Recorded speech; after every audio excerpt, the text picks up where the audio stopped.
All right, what's going on, guys? Jaron Boots Ennis is going to be returning to fight Uisma Lima tomorrow evening. And, I'm going to try to jump on and cover it live just to get on. You know what I mean? I'm not really excited for the fight. I am excited to see Boots. I'm always excited to see Jaron Ennis fight. Like, I like watching him fight. But, I'm at the point where, I want to see him in a real fight. You know what I mean? And I already made a video complaining about this.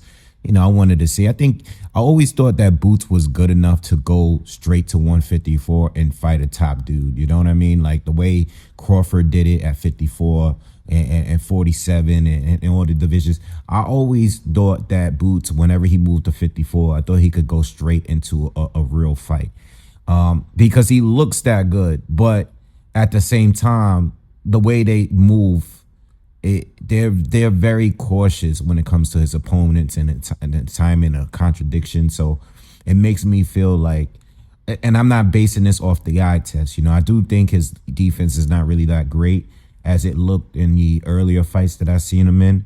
But I just feel like there's a lack of confidence somewhere in there with that camp, right? But when it comes to, the eye test and everything, he does normally look really, really good, right? I do enjoy watching him fight, all right? But Uisma Lima, I had seen him one time because I was doing a little bit of film study on Aaron McKenna, who's the only fighter that beat Lima. And that's because McKenna was fighting Liam Smith. So I was able to watch that fight before, and I went back and watched it a little bit again because McKenna's a really, really tall, lanky guy at 54. I don't even know how he can make 54 because he's really, really tall. And Lima is a good size. Like, I seen the weigh-in earlier, and it looked like Lima's a big, pretty big guy at the division. He looks like he's in phenomenal shape, and I would expect that, but I have to be real. When I watch Lima fight, I don't see anything that he's bringing to this fight that would make me feel like Ennis would be in trouble. Everybody's going to have a puncher's chance when it comes to boxing. And we do see upsets, We do see times where cherry picking goes wrong. We seen earlier this year what Lamont Roach did with Tank Davis. We seen that, right?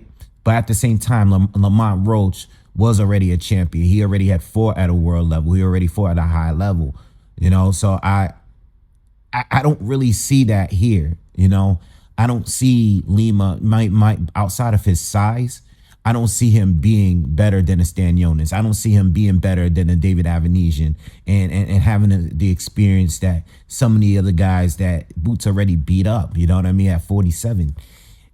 Lima might be at 54, but I do look at this fight as being like a tune-up for him. You know what I mean? I don't see it as a guy. I can't, I watched him McKenna fight, and I know he lost, but I watched a few of his other fights, a couple of those fights, skim through them, and it's like I don't see any advantages there. He has a solid KO ratio, but against who? The skills, I don't really see it like that. I don't see no crazy athleticism. I don't see no crazy hand speed. I don't see some superb defense. I think what he is not good at is, I don't think he has the greatest balance. I don't think he has the greatest legs. You know what I mean? And that could be a problem against Boots. And the way I see this fight going, I see him trying to smother Boots. And I think Boots have been in those fights where Stan Jonas try to keep him there, and these other fighters like David Avenesian. You can't beat Boots from the outside like that. I only could see a few of the top guys being able to do that, and all the guys that Boots have been facing has been forced to close the distance between the two of them and just lean on them. You know what I mean? And they would rather smother their own offense in order to avoid getting hit by Boots. Because Boots is tricky from the outside, and he hits hard from the outside, man. He switches, and he hits heavy to the body. He hits really, really heavy. Like, I was just watching another fight of his. I was watching a little bit of the Stan Jonas fight, and I was just skimming through his fights, and I'm like, Boots hit really heavy to the body, and it makes these guys want to close the distance and go into a shell or high guard, and and just want to just stay in range where Boots will work, while his back is against the ropes. And I mean, he's comfortable with doing that too. But then at the same time, you still got to deal with the stuff that he knows how to create space and open up a little bit more. Again, the only thing I really have issue with Boots is the defense.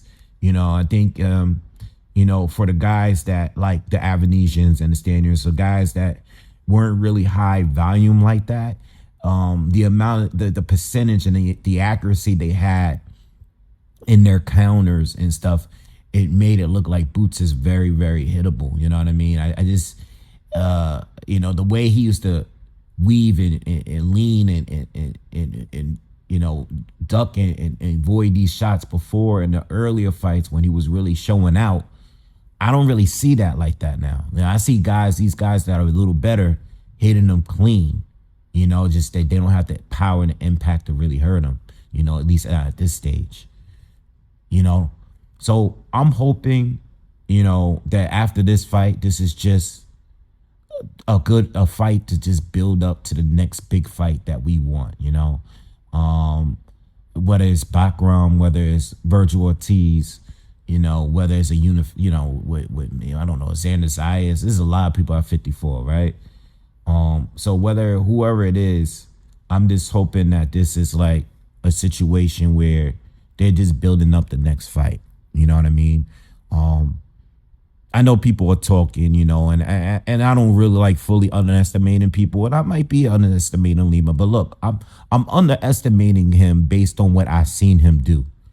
In order for Lima to come out, and the guy seemed cool, he's from Angola, Africa. I know he moved to Portugal. I'm really familiar with Angola. I know he's not one of the most popular countries when we speak Africa, but I actually worked with someone that was from there. So I'm a little bit familiar with it. I know it's a beautiful country and everything. I believe he's still living in Portugal. I don't know if he moved back, but look, the thing with Lima, in order for him to beat Boots or pull off some kind of upset or maybe drop him or get him in trouble, he would have to do something that I haven't seen him do in a fight before.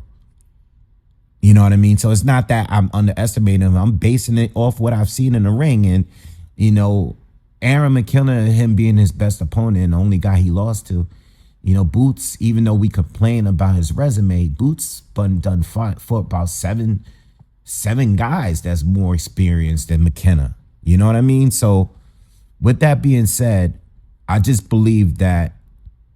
really believe that if Lima has a shot, he would have to do something that we haven't seen. And I can't base my picks off that. So I think Boots is going to stop him. It's tricky because I believe he's going to do it within 6. But I don't know how durable Lima is. You know what I mean? That's the one thing you can't tell when a guy is stepping up. He could be really durable and strong, and he could have a lot of heart. So that I'm expecting Boots to stop him at some point. But when, I don't know. I could see Boots hurting him as early as the first or second round. But then I could also see this guy recovering and just doing tricky things in order to survive. And I think a lot of this fight is going to be him just trying to survive. And if he has some survival skills and if he is durable, I can see it stretching, maybe 5th, 6th round, maybe even a little past that. But I don't see it being competitive from an offensive standpoint. I don't really see Lima really having anything for Boots. All right, so that's just my opinion. Again, I'm going to try to get on later to cover the fight. I don't know if I'm going to do I'm probably not going to be able to do the whole entire card. You know what I mean? I think the real fight is between Dave Allen, which is another Matchroom card, against Arslanbek. That's a good 50-50 fight. But this fight here, I got Boots stopping him. It's just really, I don't know, man. I might put something down like within 6, but I'm not really sure.